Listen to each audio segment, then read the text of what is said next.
નમસ્કાર મિત્રો, આપ જોઈ રહ્યા છો મધ્ય ગુજરાતનો અવાજ ન્યૂઝ ગુજરાતી. ગાંધીનગર પેથાપુર રામજી મંદિર આસપાસની ગંદકી, નગરપાલિકાની બેદરકારી અને રોગચાળો ફાટી નીકળવાનો ભય. ગાંધીનગર ગુજરાતની રાજધાની અને નગરપાલિકાની ઉદાહરણ તરીકે ઓળખાતા શહેરમાં પેથાપુર ખાતે રામજી મંદિર આસપાસના વિસ્તારોમાં ગંદકી અને કચરાની સમસ્યા એટલી ગંભીર બની ગઈ છે કે તે આરોગ્ય માટે મજબૂત ખતરો બની રહી છે. આ પરિસ્થિતિ ચોમાસા દરમિયાન નહીં પરંતુ બારેમાસ જોવા મળી રહી છે.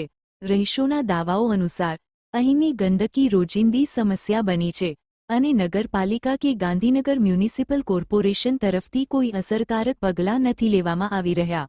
ગંદકીનું પ્રસરણ અને યોગ્ય દેખરેખની ખોટ. પેથાપુર રામજી મંદિરના આસપાસ કચરાના ઢગલા અને ગંદી પાણીના જમાવ જોવા મળતા છે. અહીંના માર્ગો પર કચરો, પ્લાસ્ટિક અને નિકાસ ન થતો ગંદો પાણીનું સ્તર રોગચાળો ફેલાવવાનું મુખ્ય કારણ બની રહ્યું છે. સ્થાનિક નાગરિકોનો દાવો છે કે નગરપાલિકા અને મ્યુનિસિપલ કોર્પોરેશને સ્વચ્છતા માટે કોઈ મહત્વપૂર્ણ પગલાં લઈ નથી. તેમના દ્વારા કરાયેલા નિયમિત અવગણનાને કારણે આ વિસ્તારની પરિસ્થિતિ વધારે ખરાબ થઈ રહી છે. આરોગ્ય માટે ખતરો અને રોગચાળાનું ભય. આ પરિસ્થિતિમાં સૌથી મોટો ખતરો ગંદકીથી ફેલાતા રોગચાળાનો છે. ગંદકી અને ભેજના કારણે મચ્છરોનો પ્રસાર અને બીમારીઓના જીવનધારા ફેલાવવાની ક્ષમતા વધી રહી છે.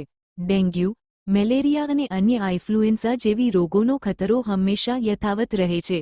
આ સિવાય ગંદકીથી વાયુ પ્રદૂષણ અને ગટરની કચરીના પથ્થરથી સ્વાસ્થ્ય પર પણ ગંભીર અસર પડી રહી છે. સ્થાનિક નાગરિકોની સમસ્યાઓ અને માંગણીઓ. રહેવાસીઓ સતત નગરપાલિકા અને આરોગ્ય વિભાગ સાથે સંપર્ક કરતા આવ્યા છે, પરંતુ તેમની સમસ્યાઓ હજી સુધી દૂર કરવામાં આવી નથી. અમે તાત્કાલિક સફાઈ અભિયાન અને કચરાનો નિયમિત ઉપાડ નીકળે તેવી માંગણી કરીએ છીએ. સરકાર અને મ્યુનિસિપલ કોર્પોરેશન પાસેથી યોગ્ય પગલાં લેવામાં આવવા જોઈએ. એક સ્થાનિક નાગરિકે કહ્યું, જવાબદારી અને અધિકારીઓ પર સવાલો. હવે પ્રશ્ન એ ઉઠે છે કે જો કોઈ રોગચાળો ફાટી નીકળી જાય તો જવાબદારી કોણ લેશે?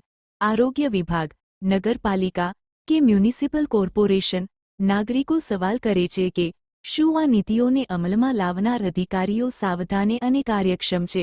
નિષ્કર્ષ અને તાત્કાલિક પગલાંની જરૂર. આ સમસ્યાનો સસ્તો અને શ્રેષ્ઠ ઉકેલ તાત્કાલિક અસરકારક પગલાં એ છે.